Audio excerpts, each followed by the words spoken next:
Hello, good morning बच्चों। कैसे हो तुम सब बच्चों? मैं सोचती हूँ बहुत अच्छे होंगे। बच्चों, आज हम सूरदास जी के ब्रवर गीत से जो पद्य आपके सिलेबस में है, यानी कि 10th क्लास के जो सिलेबस में है, उनके आज हम यहाँ अध्ययन करने वाले हैं।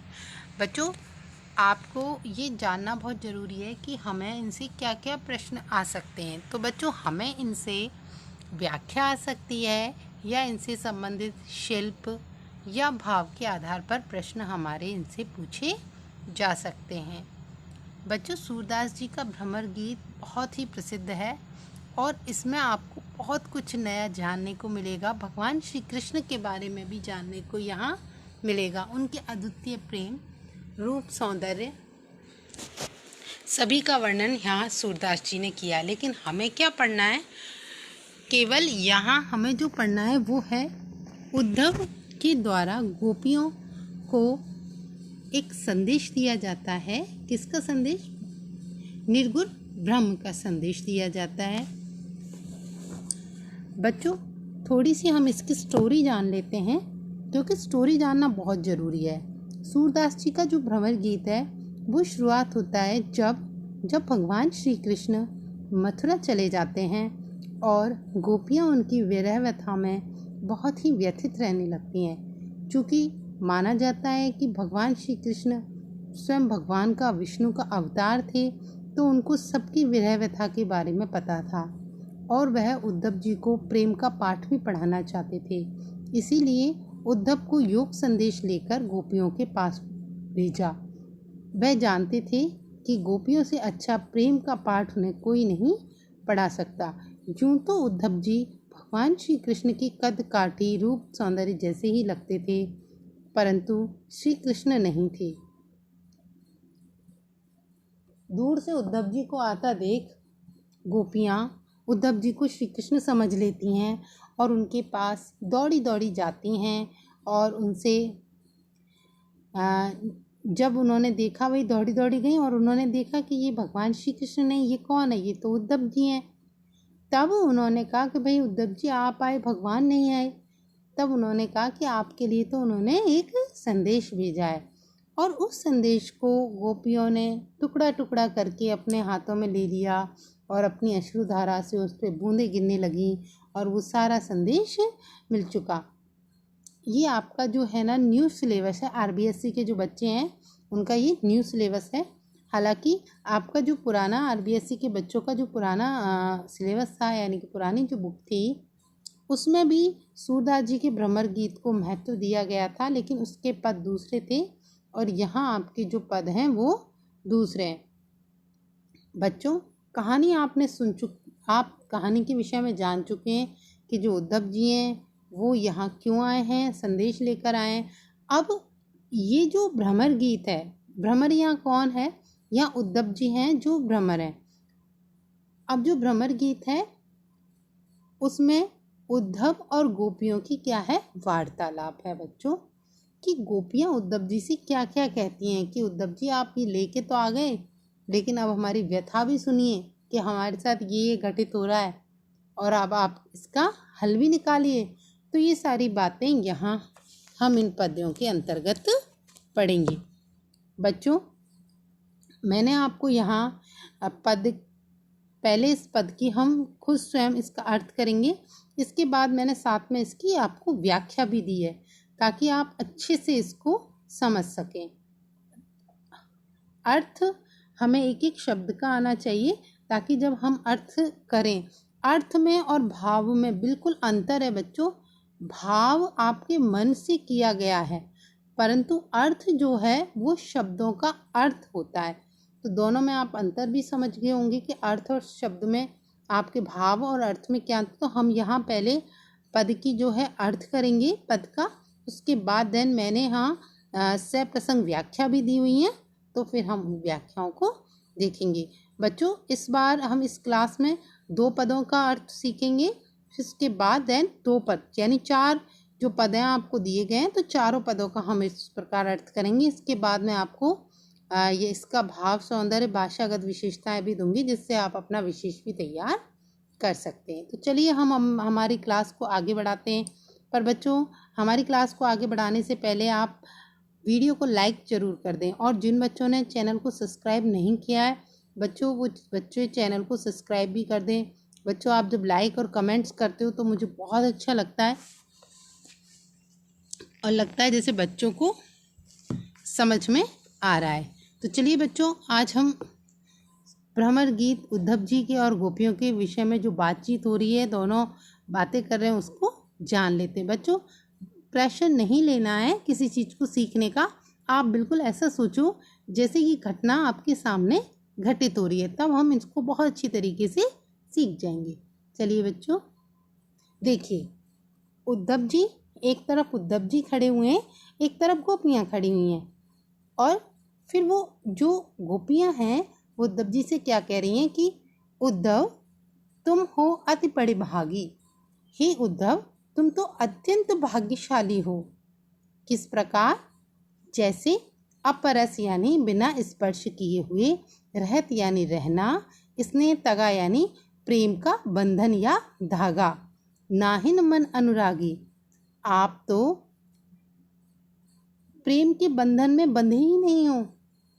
आपने तो प्रेम के बंधन को स्पर्श ही नहीं किया। नाहिन मन अनुरागी, और ना ही आपके मन में कोई प्रेम या अनुराग है।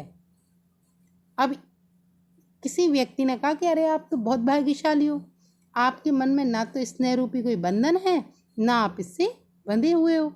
अब आप किस प्रकार बंधे हुए नहीं हो, उसके लिए क्या दिए जाएंगे, यहाँ उदाहरण दिए जाएंगे।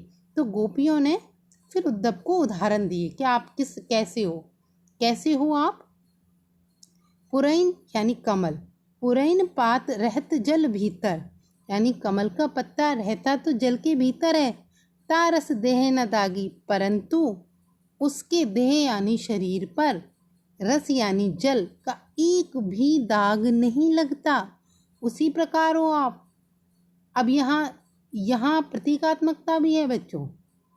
यहाँ दो अर्थ हो रहे हैं। कैसे? कि पुरैन पात रहत जल भीतर, कि जो कमल का पत्ता जल के भीतर है, परंतु उसके शरीर पर जल की एक बूंद नहीं ठहरती। उसी प्रकार ही उद्धव, तुम रहते तो परम प्रिय परमात्मा के समीप हो, फिर भी तुम उसके प्रेम से वंचित हो। दूसरा उदाहरण वो देती हैं, जो जल महा तेल की गगरी बूंद न ताके लागी, और तुम कैसे हो? तेल की गगरी के समान हो, जिसको जल में डुबोने पर उसके शरीर के ऊपर एक भी बूंद का दाग नहीं लगता। तुम उस प्रकार हो। यानी कि ये जो जल है वो कौन है? परम प्रिय परमात्मा भगवान श्री कृष्ण। और तुम कौन हो? तुम हो तेल की गगरी, जो उसके अंदर तो गई परंतु फिर भी उसके प्रेम से वंचित रह गई। प्रीति नदी में पाँव न बोरियो, दृष्टि न रूप परागी। तुमने कभी प्रीत यानी प्रेम रूपी नदी में पैर नहीं डुबोया, तो तुम्हारी दृष्टि पराग यानी प्रेम में कैसे हो सकती है? इस प्रेम को कैसे देख सकती है? जिस व्यक्ति ने कभी प्रेम रूपी नदी को ही नहीं देखा, तो वो हमारे प्रेम को कैसे जान सकती है? इसमें तुम्हारा कोई दोष नहीं है। ही उद्धव, तुम्हारा कोई दोष नहीं है, तुम कैसे जानोगे प्रेम को? गोपियाँ कह रही हैं, क्योंकि उद्धव ने कहा कि भाई ये प्रेम कुछ चीज़ नहीं होती। भगवान, तुम श्री कृष्ण को भगवान मान रही हो, वो तो इंसान है, वो तो है ही नहीं भगवान। वो उनको, किनको? गोपियों को समझाते हैं। किसकी प्रार्थना करो? जो निराकार ब्रह्म है, जो योगी है, जो दिखाई नहीं देता उसकी। अब वो कह रहे हैं कि हम पे तो नहीं होगा ऐसा। हे उद्धव, तुम ही भाग्यशाली हो, व्यक्ति हो, क्यों? कि तुम स्नेह रूपी धागे से नहीं बंधे, और न ही तुम्हारे मन में क्या है? अनुराग है। तुम ऐसे हो जैसे कि जल के भीतर कमल का पत्ता, तुम ऐसे हो जैसे जल के भीतर तेल की गगरी। इन दो उदाहरणों से वो उनको समझाती हैं कि तुम्हारे समीप कौन है? भगवान श्री कृष्ण हैं, प्रेम के सागर हैं, लेकिन फिर भी तुम कमल के पत्ते और तेल की गगरी के समान हो। और तुम कैसे हो? वो व्यक्ति हो जिसने कभी प्रीति यानी प्रेम रूपी नदी में स्नान ही नहीं किया, पैर ही नहीं डुबोया, वो क्या जाने प्रेम का मतलब। सूरदास अबला हम भूरी। गोपियाँ कहती हैं सूरदास जी के माध्यम से कि हे उद्धव जी, हम तो भोली भाली अबला हैं, गुरु चाटी जो प्यागी। हम तो उस गुड़ की चींटियों के समान भगवान श्री कृष्ण से लिपटे हुए हैं। जिस प्रकार गुड़ में जब चींटियां लिपट जाती हैं तो वो मृत्यु के उपरांत ही उस गुड़ को छोड़ पाती हैं, या फिर उनका देह तो मृत्यु के उपरांत भी उस गुड़ को नहीं छोड़ता। हम तो उन चींटियों के समान हैं। तो यहाँ आप देखोगे कि उद्धव को भाग्यशाली बताया है, यानी कमेंट कर रही हैं, है ना, उल्हाना दे रही हैं उनको, और उनके मन में प्रेम का कोई बीज नहीं है, और कमल के पत्ते और तेल की गगरी से उनकी तुलना की गई है, और उनको बताया कि तुम्हारे पास कोई प्यार व्यार नहीं है, तुम नहीं जानते प्रेम के बारे में। और खुद को क्या बतलाया गया है? चींटियाँ। भगवान श्री कृष्ण को क्या बतलाया गया है? गुड़। तो ये बच्चों समझ में आ गया होगा आपको पद। अब हम इसकी व्याख्या भी देख लेते हैं। तो इसका प्रसंग इस प्रकार रहेगा बच्चों। प्रस्तुत पद्यांश हमारी हिंदी की पाठ्यपुस्तक क्षितिज भाग 2। आप लिखना चाहें तो लिख सकते हैं, नहीं लिखना चाहें तो अनिवार्य नहीं है। मैं संकलित सूर सागर के भ्रमर गीत संबंधी पदों से लिया गया है। इसके रचयिता अन्य कृष्ण भक्त कवि सूरदास जी हैं। इस पद में गोपियाँ कृष्ण सखा उद्धव को व्यंग करते हुए कहती हैं कि वह बड़ा भाग्यवान है जो प्रेम के फेरे में नहीं पड़ा, अन्यथा उसे भी प्रेम की व्यथा को उन्हीं की भांति सहना पड़ता। क्या दिया जा रहा है? उनको व्यंग किया जा रहा है, कमेंट्स किया जाता है, उल्हना दी जा रही है। आगे चलते हैं बच्चों, हम इसकी व्याख्या को भी देख लेते हैं। इन छंदों में गोपियाँ उद्धव से अपनी व्यथा कह रही हैं। वे उद्धव पे कटाक्ष का मतलब है व्यंग करना, उल्हाना देना, कमेंट्स करना। तो कमेंट्स तो इंग्लिश का शब्द है, तो हम क्या लिखेंगे? उल्हाना दे रही हैं, या कटाक्ष कर रही हैं, या व्यंग कर रही हैं, क्योंकि उन्हें लगता है कि उद्धव तो कृष्ण के निकट रहते हुए भी उनके प्रेम में नहीं बंधे। गोपियाँ कहती हैं कि उद्धव बहुत भाग्यशाली हो, क्योंकि उन्हें कृष्ण से जरा भी मोह नहीं है। उद्धव के मन में किसी भी प्रकार का बंधन या अनुराग नहीं है, बल्कि वे तो कृष्ण प्रेम के रस से जैसे अछूते हैं कि वे उस कमल के पत्ते की तरह हैं जो जल के भीतर रहकर भी गीला नहीं होता। जैसे तेल से चुपड़े हुए गागर पर पानी की एक बूंद भी नहीं ठहरती। उद्धव पर कृष्ण के प्रेम का कोई असर नहीं हुआ। उद्धव तो प्रेम की नदी के पास होकर भी उसमें डुबकी नहीं लगाते, और उनका मन पराग को देखकर भी मोहित नहीं होता। पराग का अर्थ है प्रेम। वैसे पराग का शाब्दिक अर्थ देखें बच्चों, तो आप जानते ही हो पुष्प में क्या होता है बेटा? पराग होता है। गोपियाँ कहती हैं कि वे तो अबला और भोली हैं। वे तो कृष्ण के प्रेम में इस तरह से लिपट गई हैं जैसे गुड़ में चींटियाँ लिपट जाती हैं। तो बच्चों ये आपको पद अच्छे से समझ में भी आ गया होगा, और आप इसकी व्याख्या को भी देख सकते हैं। बच्चों नेक्स्ट जो पद है वो भी हम पढ़ लेते हैं। इसके बाद हमारे जो 2 पद रह जाएंगे वो हम हमारे नेक्स्ट क्लास में पूरा करेंगे। पद नंबर 2। मन की मन ही मांझ रही। हे उद्धव, एक बात बताएं तेरे को, हमारे जो मन की बात मन में ही रह गई। कहिए जाए कौन पे उदो नाही परत कही।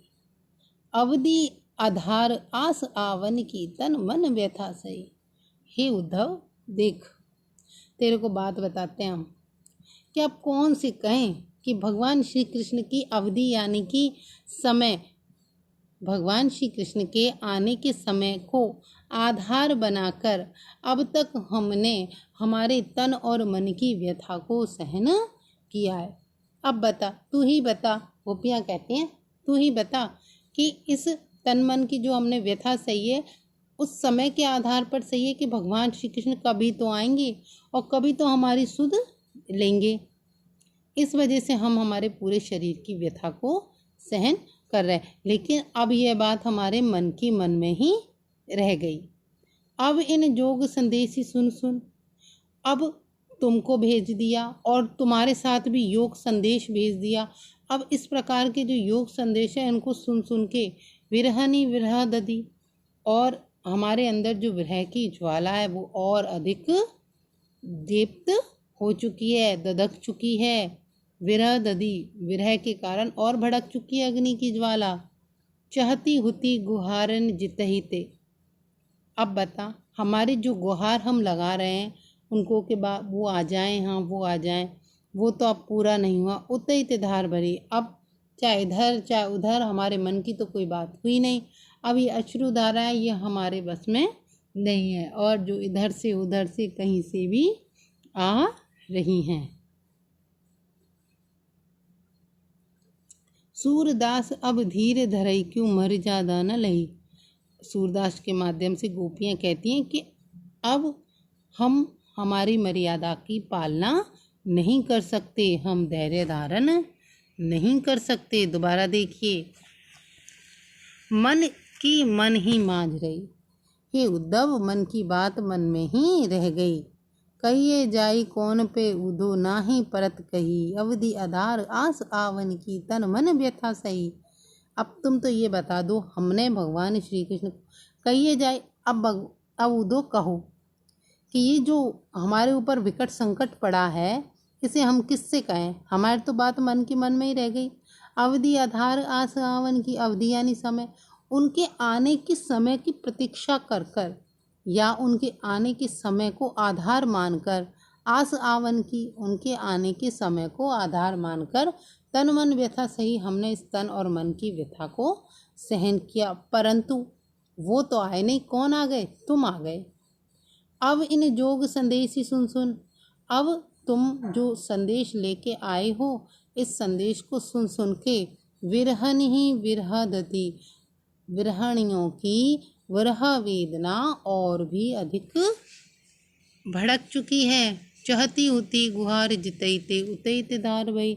जहाँ से हमने गुहार लगाई, जहाँ से हमने प्रेम की आशा करनी चाहिए, वहाँ से ही हमें अश्रुधारा मिली, यानी वहीं से हमें वेदना मिली। सूरदास अब धीरे धरई क्यों। सूरदास के माध्यम से गोपियाँ कह रही हैं कि अब हम धैर्य क्यों धारण करें, मर्यादा ना लही, क्योंकि उन्होंने भी अपनी सारी मर्यादाओं को लांघ दिया है, इसलिए अब गोपियाँ भी कोई मर्यादा का पालन नहीं करेंगी। इसके हम क्या देख लेते हैं, प्रसंग देख लेते हैं।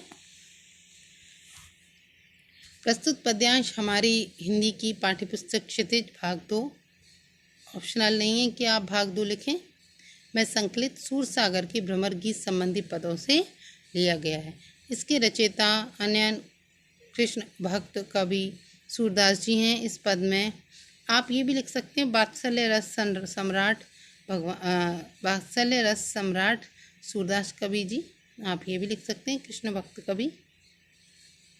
इस पद में गोपियाँ कृष्ण सखा उद्धव के समक्ष यह स्वीकार करके कि उनके मन की अभिलाषाएं मन की मन में ही रह गईं, कृष्ण के प्रति अपने मन की गहराइयों को अभिव्यक्त करती हैं।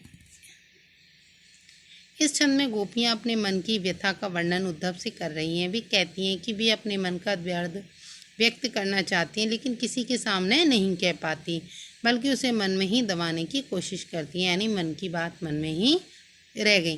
पहले तो कृष्ण ने आने के इंतजार में उन्हें अपना दर्द सहा, लेकिन अब कृष्ण के स्थान पर जब उद्धव आए हैं तो वे अपने मन की व्यथा में किसी योगिनी की तरह जल रही हैं। वे तो जहाँ और जब चाहती हैं, कृष्ण के वियोग में उनकी आँखों से प्रबल अश्रुधारा बहने लगती है। गोपियाँ कहती हैं कि जब कृष्ण ने प्रेम की मर्यादाओं का पालन नहीं किया तो फिर गोपियाँ क्यों धीरज रखें। आपको बहुत अच्छी तरीके से बच्चे समझ में आ गया होगा कि